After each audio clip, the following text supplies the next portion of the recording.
The coin that was both sides at once. On Mercurius Duplex. In a great mint, in a year no one quite remembered, a coin was minted strangely. The error must have been mechanical. The dies had aligned in some way they should not have aligned. The coin, when it fell from the press, showed both faces at once.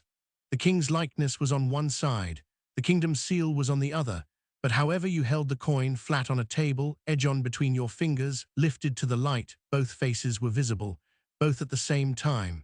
This was, the mint master agreed, impossible.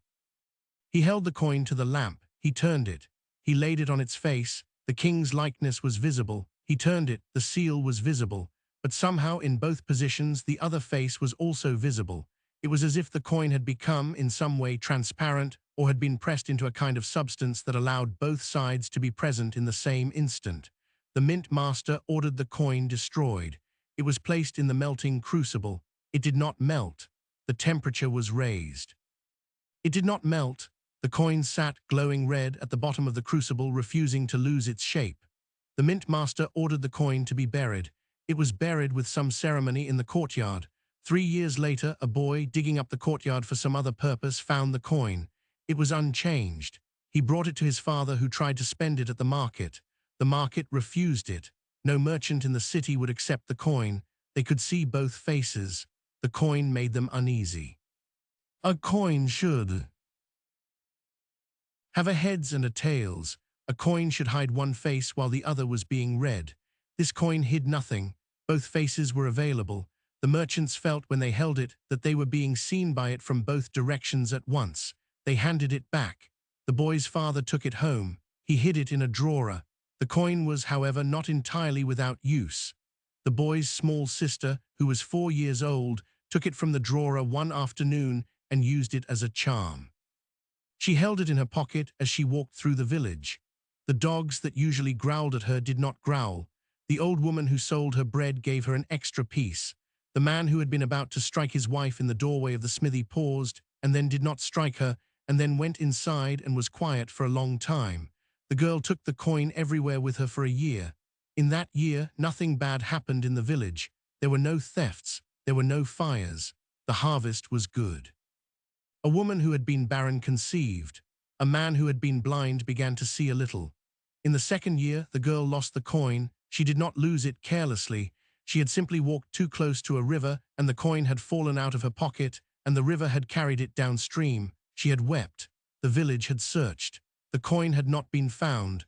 Things did not go badly in the 2nd year exactly, but things did not go as well. The harvest was ordinary. The marriages were ordinary. The births and the deaths fell into their usual rhythm. The strange grace of the 1st year did not return. The girl, who grew up to be an old woman in that village, spoke of the coin only once in her life, in the year before she died, to her granddaughter. "I had a coin once," she said. "What kind of coin, grandmother?" "A coin that was both sides at once," said the grandmother. "I lost it. I have looked for it in the river all my life. It is downstream now. Some other child has it. I hope she does with it what I did with it, which was to carry it. The coin cannot be spent. The coin is not for buying. The coin is for carrying. It blesses what it passes." "What made it like that?" "I do not know," said the grandmother.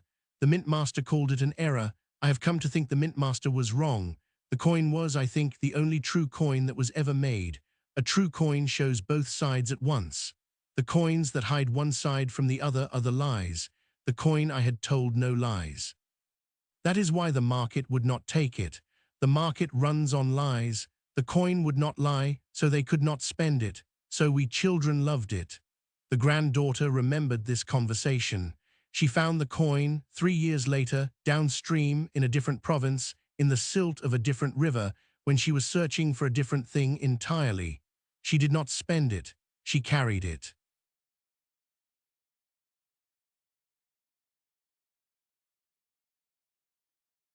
The coin that is both sides at once is the only true coin. The mint master called it an error.